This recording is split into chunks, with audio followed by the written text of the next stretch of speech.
ನಮಸ್ಕಾರ ಅಭ್ಯರ್ಥಿಗಳೇ ಮತ್ತು ಪಾಲಕರೇ, ನಮ್ಮ ಚಾನಲ್ಗೆ ಸ್ವಾಗತ. ಈಗಾಗಲೇ BEd ಮಾಡಬೇಕು ಅಂತ ಬಯಸಿರುವಂಥ ಅಭ್ಯರ್ಥಿಗಳಿಗೆ ಆನ್ಲೈನ್ ಅರ್ಜಿಗಳು ಆರಂಭವಾಗಿವೆ. ಆಮೇಲೆ ಅದರ ಜೊತೆಗೆ ಡಾಕ್ಯುಮೆಂಟ್ ವೆರಿಫಿಕೇಷನ್ ಕೂಡ ಆರಂಭವಾಗಿದೆ. ಈ ವರ್ಷದಿಂದ ಏನು ಮಾಡಿದ್ರಪ್ಪ ಅಂತಂದರೆ, ನಿಮಗೆ ಅಪ್ಲಿಕೇಶನ್ ಹಾಕಿ ಅಪ್ಲಿಕೇಶನ್ ಪ್ರಿಂಟನ್ನು ತೆಗೆದುಕೊಂಡು 7 ದಿನಗಳ ಒಳಗಾಗಿ ನೀವು ಇದಕ್ಕೆ ಡಯಟ್ ಸೆಂಟರ್ಗಳಿಗೆ ಹೋಗಿ ಅಥವಾ ನೂಡಲ್ ಸೆಂಟರ್ಗಳಿಗೆ ಅಂತ ಕರಿತೀವಲ್ಲ, ಅಲ್ಲಿ ಹೋಗಿ ನೀವು ಡಾಕ್ಯುಮೆಂಟ್ ವೆರಿಫಿಕೇಷನ್ ಕಂಪಲ್ಸರಿ ಮಾಡಿಸ್ಬೇಕಾಗತ್ತೆ.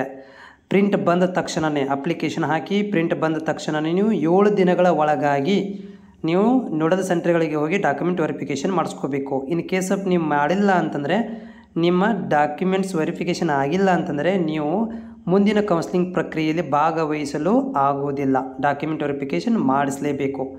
ಸೊ ಈಗಾಗಲೇ ಏನಪ್ಪ ಅಂತಂದರೆ ಅದಕ್ಕೆ ಒಂದು ಸ್ಕೆಡ್ಯೂಲನ್ನು ಕೂಡ ಕೊಟ್ಟಿದ್ದಾರೆ, ಟೈಮ್ ಟೇಬಲನ್ನು ಕೂಡ ಕೊಟ್ಟಿದ್ದಾರೆ. ಈಗಾಗಲೇ ಅರ್ಜಿಗಳು ಸ್ಟಾರ್ಟ್ ಆಗಿದ್ದಾವೆ. ಮುಂದಿನ ತಿಂಗಳು 3ನೇ ತಾರೀಕಿನ ತನಕನೂ ಕೂಡ ನೀವು ಏನಪ್ಪ ಅಂತಂದರೆ ಡಾಕ್ಯುಮೆಂಟ್ ವೆರಿಫಿಕೇಷನ್ನು ಜೊತೆಗೆ ಆನ್ಲೈನ್ ಅಪ್ಲಿಕೇಶನ್ ಎರಡೂ ಹಾಕಲಿಕ್ಕೆ ಅವಕಾಶ ಕೊಟ್ಟಿರುವಂಥದ್ದು.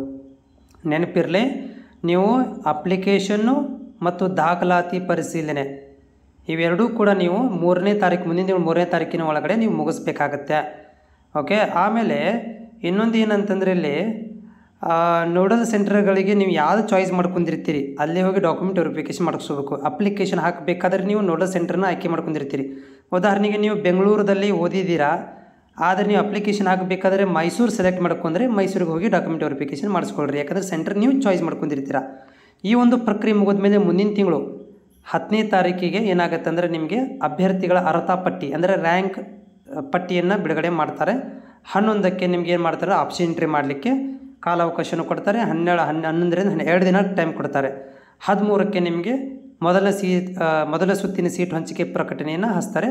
14ಕ್ಕೆ ನಿಮಗೆ ಫಸ್ಟ್ ರೌಂಡ್ ಪಟ್ಟಿಯನ್ನು ಬಿಡುಗಡೆ ಮಾಡ್ತಾರೆ. ಅಡ್ಮಿಷನ್ ಆಗಲಿಕ್ಕೆ ದಿನಾಂಕಗಳನ್ನು ಕೂಡ 19ರ ತನಕ ಕೊಡ್ತಾರೆ. ಇದೆಲ್ಲ ಒಂದು ಮುಂದಿನ ದಿನಗಳಲ್ಲಿ ನಿಮಗೆ ಮಾಹಿತಿನ ಕೊಡ್ತೇನೆ. ಆಮೇಲೆ ಇನ್ನೊಂದು ಥಿಂಗ್ಸ್ ಹೇಳೋದು ಮರ್ತೀನಿ ನಾನು. ನಿಮ್ಮಲ್ಲಿ ಏನಾದರೂ ಡೌಟ್ಗಳಿದ್ದರೆ ನನಗೆ ಕಾಮೆಂಟ್ಸ್ ಮುಖಾಂತರ ತಿಳಿಸಿ. ನನ್ನ ಕಾಮೆಂಟ್ಸ್ ಬಾಕ್ಸ್ ಓಪನ್ ಇದೆ. ನಾನು ಫ್ರೀ ಇದ್ದಾಗ ಅದನ್ನು ಓದಿ ನಿಮಗೆ ಮಾಹಿತಿನೂ ಕೂಡ ಕೊಡ್ತೇನೆ.